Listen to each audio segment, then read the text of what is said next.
Hello साथीहरू, नमस्कार नमस्कार सबैलाई। यतिखेर रातको 2:50 भएको छ। एकदमै वर्षा भइरहेको छ, मुसलधारे बारिस भइरहेको छ। यो हाम्रो मधिखेरा चौकने गाउँपालिका वार्ड नम्बर 7बाट सानो भिडियो तपाईहरुमाझ देखाउँदैछु। एकदमै भारी वर्षा भइरहेको छ, देख्न सक्नुहुन्छ तपाईले। प्रत्यक्ष लाइभ भिडियो हो, यहाँ तपाईले देख्न सक्नुहुन्छ।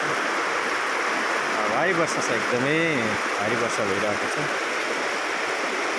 हल्का शीतलता पनि भइरहेको छ।